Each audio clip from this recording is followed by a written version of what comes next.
Olá, meu nome é Rafaela Costa e eu vou apresentar o trabalho intitulado A Ecofarmacovigilância no Cenário Mundial, uma análise bibliométrica. O trabalho tem como coautores Amanda Medeiros, Felipe Lacerda, Viviane Amaral e Júlio Navone.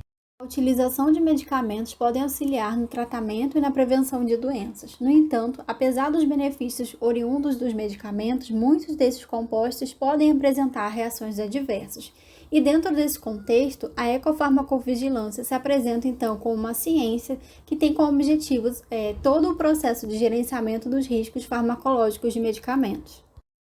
Além dos riscos de medicamentos associados à saúde humana, estudos conduzidos no final da década de 90 têm reportado os impactos dessas substâncias também para os ecossistemas. Existem algumas vias de entrada de medicamentos no ambiente. Uma delas está associada à excreção desses compostos e que não são completamente removidos posteriormente nas estações de tratamento de esgoto e, por consequência, resultam na contaminação de diferentes matrizes ambientais. Há também os resíduos das indústrias farmacêuticas e de medicamentos de uso veterinário que também colaboram para a inserção de medicamentos no ambiente. Uma outra via está relacionada, então, ao descarte inadequado de medicamentos vencidos ou fora de uso, que geralmente é feito de forma incorreta, através de lixo comum, pias e vasos sanitários.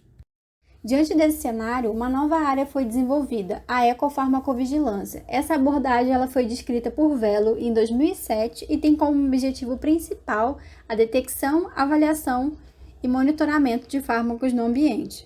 Portanto, diante do que já foi falado, o objetivo desse estudo é analisar o estado da arte da ecofarmacovigilância, considerando o cenário mundial das pesquisas no século XXI.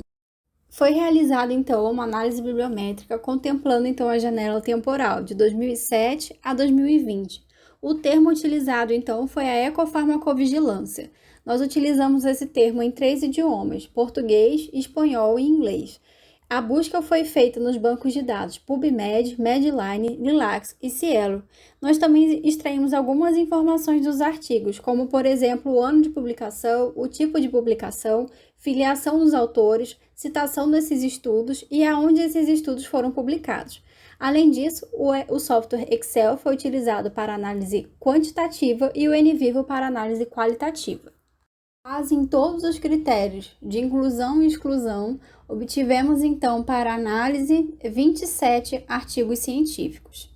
Conforme podemos observar nessa figura, nós tivemos então uma crescente de publicações entre o ano de 2017 a 2020, no que tange a ecofarmacovigilância.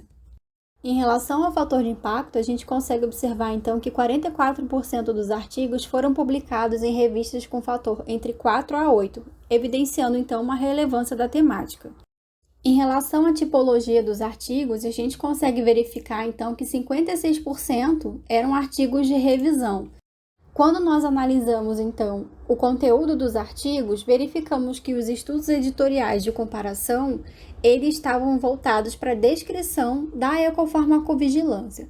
Já os estudos originais, eles trabalharam com questionários sobre descarte de medicamentos, estudos toxicológicos, análise de risco ecológico, ocorrência de fármacos no ambiente e educação ambiental. Já os estudos de revisão traziam, então, concentrações de fármacos detectados no ambiente e possíveis efeitos de medicamentos sobre a biota.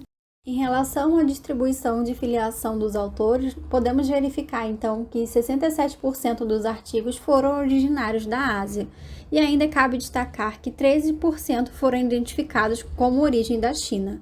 Nós especulamos que os estudos são realizados de forma majoritária na China, por se tratar, então, de país mais populoso, em desenvolvimento econômico em ascensão e elevado consumo e produção de medicamentos. Portanto, existe uma preocupação do cenário ambiental da ocorrência de medicamentos no ambiente. Com base em outras informações que foram extraídas dos artigos, verificamos então que a maioria dos artigos nessa área são descritos em inglês. Além disso, todos os artigos analisados foram referenciados em outros estudos e a frequência de citação variou de 3 a 125. A análise de palavras-chave também revelou uma preocupação por pesquisadores com a questão de entrada de medicamentos no ambiente. Com base nos resultados obtidos nesse estudo, verificamos então que a ecofarmacovigilância ainda é um desafio na sua aplicação e incentivamos então a realização de pesquisas nessa área. Agradecemos ao Programa de Pós-Graduação em Desenvolvimento ao Meio Ambiente, PRODEMA, e também pelo apoio financeiro da CAPES e do CNPq.